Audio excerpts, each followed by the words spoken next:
والله يا جدعان انتوا مصحيني من الساعة 8 الصبح. متخيلين؟ يعني انا عايز برضو اقول لكم ان في ناس مش بتسمع الكلام او دايما بتروح للاتجاه الغلط في الموضوع ده.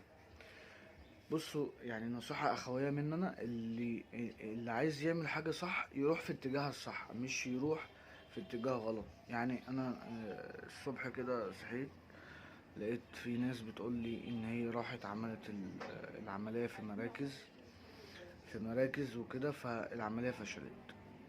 طيب ليه العملية فشلت؟ ليه؟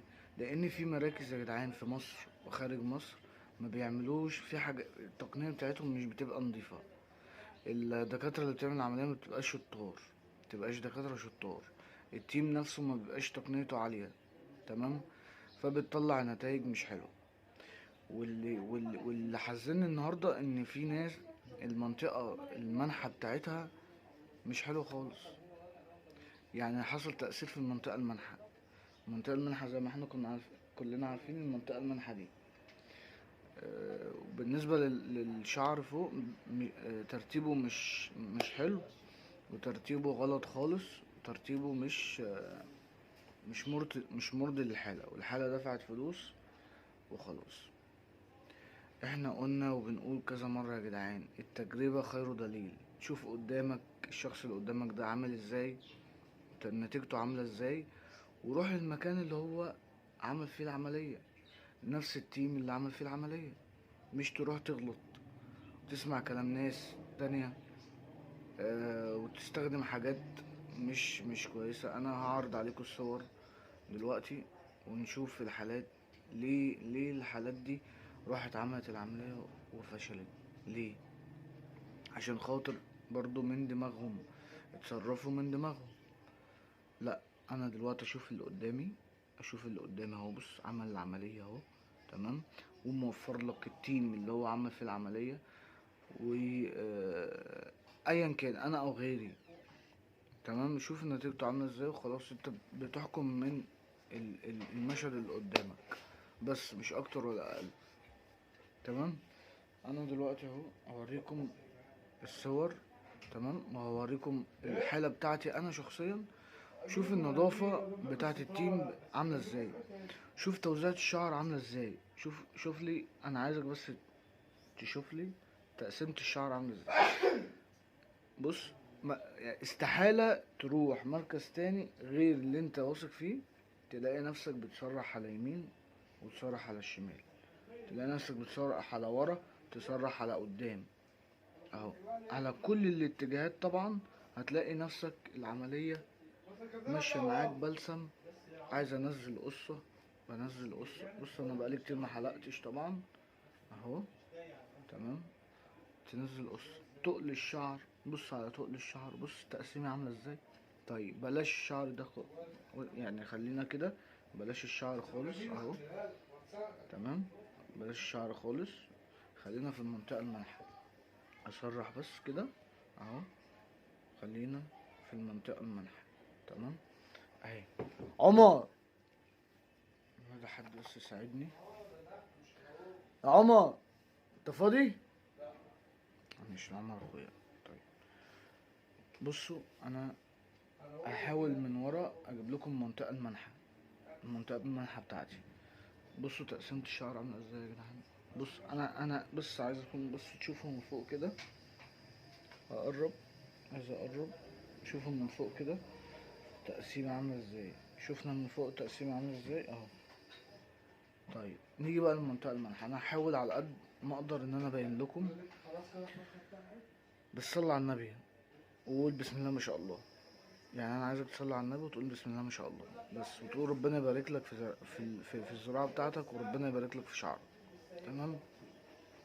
الحاجات اللي انا بستخدمها الزراعة، اللي هي بستخدم بلازما BRB اللي هي فيها فيتامينات، وبستخدم بنتوجار اللي هو البنتوجار اللي هو الشريط. هتلاقي الشريط تقريبا يعمل له 15 جنيه او حاجة.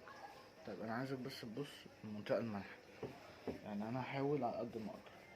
دي كلها اهي المنطقة الملح. دي كلها المنطقة الملح. هوريك الصورة دلوقتي ماشي اهي.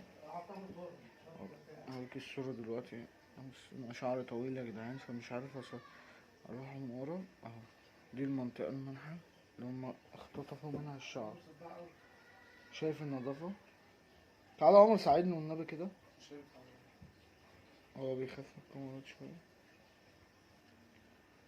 المنطقة المنحة اهي، نظافة غير طبيعية. فانا مش عايزك تروح اي مركز وخلاص وناس تفضل تسحب منك في فلوس وتفضل تعمل عملية تاني وتالت وبرضه ما تبقاش مرضية بالنسبة لك. فان شاء الله يعني بعد ربنا سبحانه وتعالى انا هقدر ان انا اساعدكم في الموضوع ده باذن الله. سيبها على الله ثم العبد الله. ان شاء الله باذن الله هوصلك للنتيجة اللي انت شايفها قدامك دي. تقدر تعمل اللي انت عايزه في شعرك، ما تبقاش فيه قيود بتحكمك، ولا استخدام منتج معين، ولا مينكسوديل او نيو هير لوشن او الكلام ده كله انا مش بقتنع بيه قبل الزراعة ولا بعد الزراعة.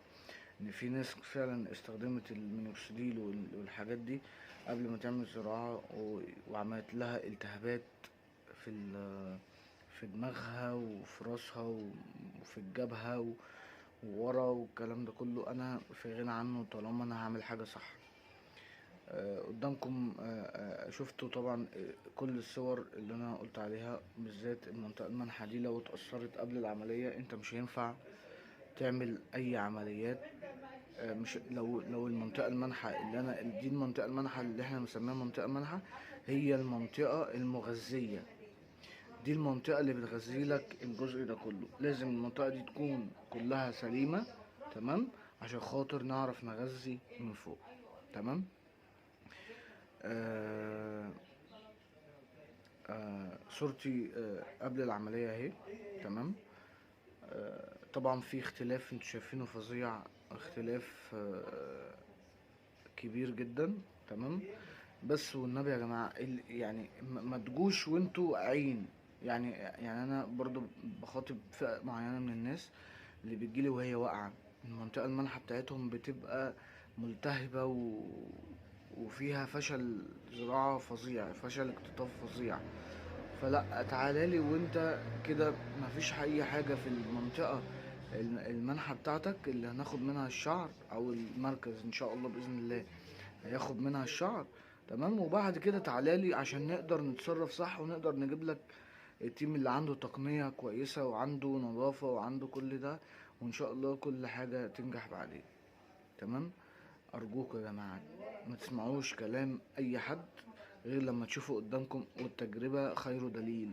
تجربة خير دليل. انا طبعا الحالة بتتكلم عن نفسها، الزراعة بتتكلم عن نفسها. الحمد لله رب العالمين، هذا من فضل ربي، وبشكر ربنا سبحانه وتعالى. وبإذن الله بإذن الله تبقوا زيي وأحسن مني بإذن الله. كل مقبل على زراعة الشعر. أنا سايب لك رقمي في الفيديوهات وتابعني، أنا برد على كل الناس.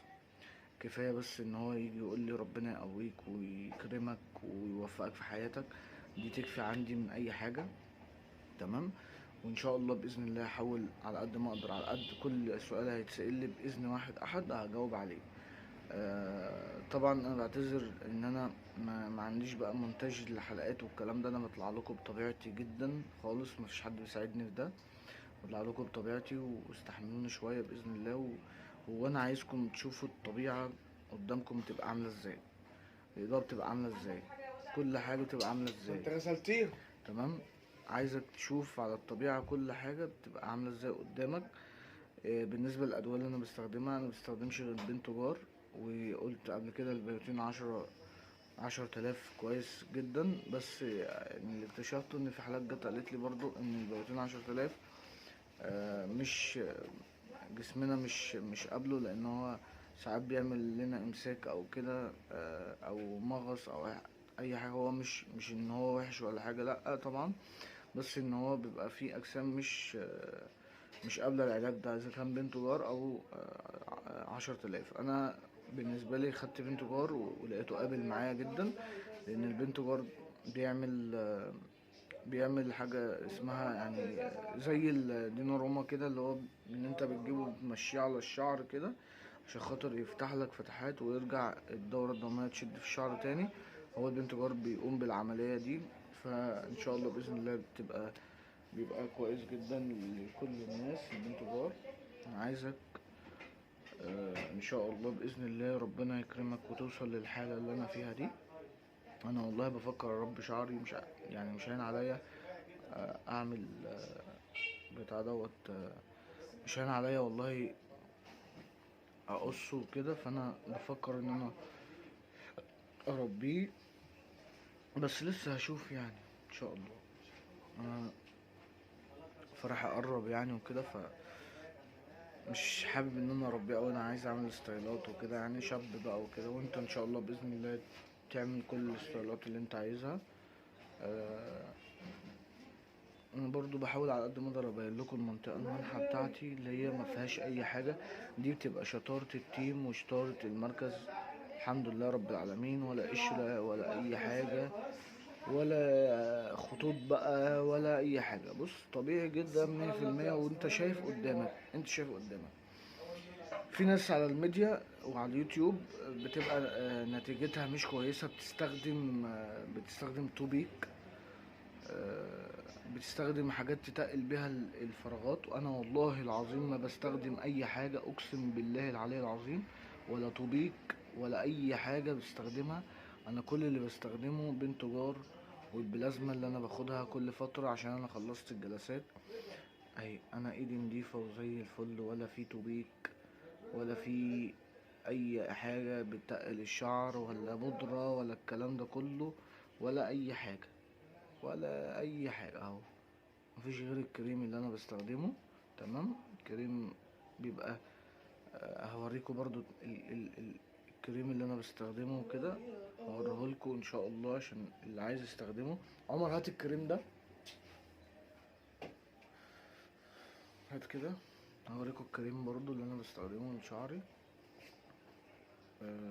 انا مش عايز اجيبه بس عشان برضو ما يبقاش فيه اعلان، بس هو ده شكله، ده الكريم اللي انا بستخدمه اهو. اهو كريم زي اي حد في الدنيا، هو عامل زي الفيسلين كده، هو اسمه ايه تقريبا مش عارف، انا جايبه والله من عند الحلاق، هو لقيته كويس جدا فجبته يعني. ويكس مش عارف، هو دبليو اي اكس يعني اهو. ده الكريم اللي انا بستخدمه، مبستخدمش اي حاجة تاني غير البنتجار والبلازما. كل مثلا شهرين تلاتة بروح اخد بلازما. فان شاء الله باذن الله اللي عايز يتابعني ويسال عن حاجه، باذن الله انا وفرت لك التيم. والله انا صاحي بس تعبان جدا من كتر الحالات اللي اتبعتت لي، وان هو بيقول لي انا خايف اوصل للمرحله دي. فانت عشان كده انت بتروح تتجه غلط، فبتوصل للمرحله اللي كانت قدامك دي. انا معاكم ان شاء الله باذن الله، يعني كفايه عليا زي ما قلت ان انت تقول ربنا يبارك لك في حياتك، بس مش عايز اكتر من كده ان شاء الله. واشوفكم في فيديو جديد، واللي عنده سؤال يسألهولي، وانا رقمي عندكم تبعتولي الحالة بس والصورة، وانا ان شاء الله بإذن الله هبعت لكم على اللي مقبل على العملية وعايز التيم ان شاء الله، ابعت لكم صورتي قبل العملية وبعد العملية بإذن الله، وان شاء الله تنجح معاكم. واشوفكم في فيديو تاني بإذن الله. مع السلامة.